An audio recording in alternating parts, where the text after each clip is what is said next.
Albert Einstein के दिमाग में ऐसा क्या खास था जो एक डॉक्टर अल्बर्ट आइंस्टाइन के दिमाग को 24 घंटे अपने पास रखता था? और क्यों खास था अल्बर्ट आइंस्टीन का दिमाग? आइए देखते हैं। इस वीडियो में 18 अप्रैल साल 1955 में महान वैज्ञानिक अल्बर्ट आइंस्टाइन अपना दम तोड़ देते हैं।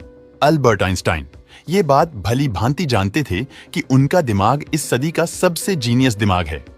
आइंस्टाइन नहीं चाहते थे कि उनके मरने के बाद उनके शरीर पर कोई भी वैज्ञानिक शोध करे। इस वजह से अल्बर्ट आइंस्टाइन ने पहले से ही ये इंस्ट्रक्शंस दे रखे थे कि उनके मरने के बाद उनके शरीर के साथ कोई भी छेड़खानी किए बगैर उनका विधिवत अंतिम संस्कार किया जाए। लेकिन जिस बात का अल्बर्ट आइंस्टाइन को डर था वही हुआ आइंस्टाइन के देहांत के बाद।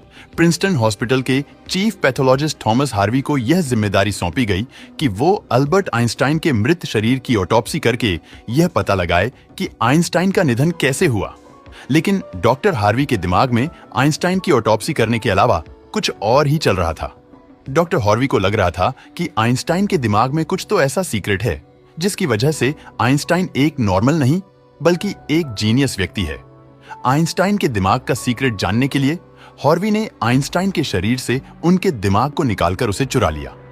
जब बाद में प्रिंसटन हॉस्पिटल को डॉक्टर हार्वी की इस हरकत का पता चला तो उन्हें जॉब से निकाल दिया गया और उनके मेडिकल लाइसेंस को भी रद्द कर दिया गया।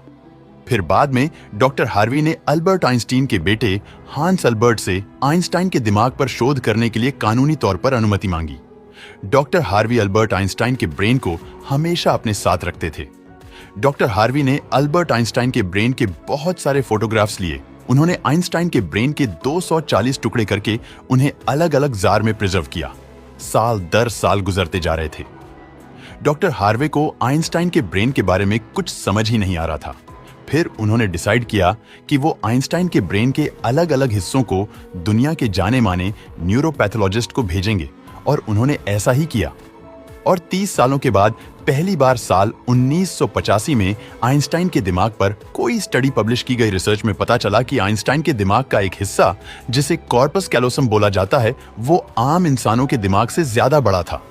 दरअसल इंसानी दिमाग दो अलग अलग हिस्सों में बटा होता है और दिमाग के दोनों हिस्सों का अलग अलग काम होता है, जैसे कि लेफ्ट ब्रेन बोलने, समझने और मैथमेटिकल कैलकुलेशन करने इत्यादि में काम करता है। वहीं राइट ब्रेन लॉजिकल चीजों को देखता है, जैसे कि क्रिएटिविटी, अलग अलग शेप्स को पहचानना इत्यादि। दिमाग के इन दोनों हिस्सों को जोड़ने का काम एक ब्रिज का होता है जिसे कॉर्पस कैलोसम बोला जाता है।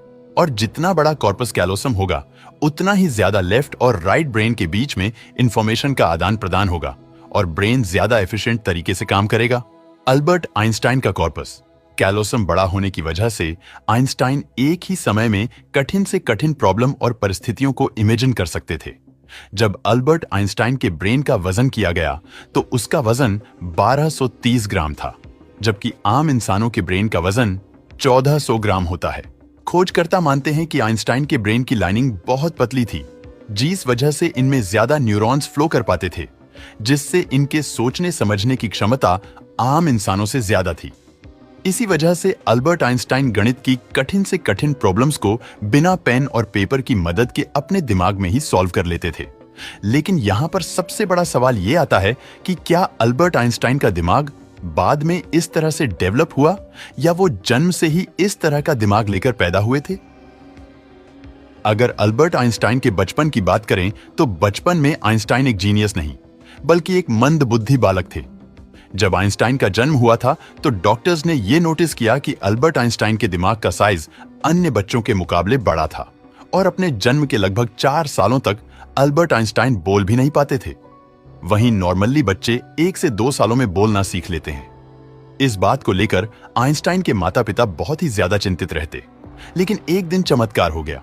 जब आइंस्टाइन अपने माता पिता के साथ खाना खा रहे थे तो उनके मुंह से पहली बार एक शब्द निकला कि सूप बहुत गर्म है। माता पिता को बहुत हैरानी हुई, लेकिन वो खुश बहुत हुए। जब आइंस्टाइन स्कूल पढ़ने जाते तो वो अपने दोस्तों के मुकाबले बहुत ज्यादा कमजोर थे। वो मैथ और फिजिक्स को छोड़कर किसी ना किसी सब्जेक्ट में अक्सर फेल हो जाया करते थे।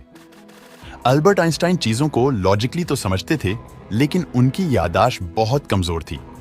जब आइंस्टीन 12 साल के थे तब उनकी फेन मिली टीचर अपनी ज्योमेट्री की किताब आइंस्टीन के पास भूल गई और आइंस्टीन ने एक ही दिन में उस किताब को पढ़कर अपने ज्योमेट्री के सारे कॉन्सेप्ट क्लियर कर लिए और सिर्फ 14 साल की उम्र में उन्होंने मैथ और साइंस में इतनी पकड़ बना ली थी कि जब भी वो क्लास में कोई सवाल पूछने के लिए अपना हाथ खड़ा कर दे तो अच्छे अच्छे प्रोफेसर्स घबराने लगते थे, क्योंकि आइंस्टाइन के सवाल टीचर्स के ऊपर से निकल जाते।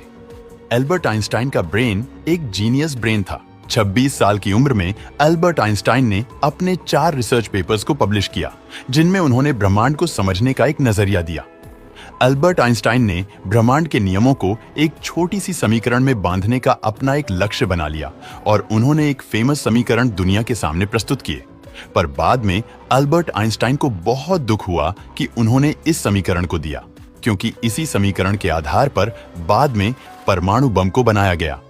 एल्बर्ट आइंस्टाइन ने दुनिया को फोटो इलेक्ट्रिक इफेक्ट भी दिया, जिसके लिए उन्हें नोबेल पुरस्कार से नवाजा गया।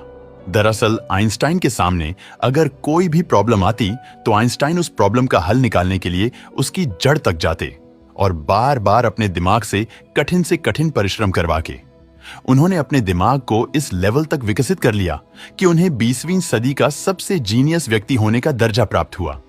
एल्बर्ट आइंस्टाइन का जीनियस दिमाग आज भी अमेरिका के दी मटर म्यूजियम में प्रिजर्व करके रखा गया है।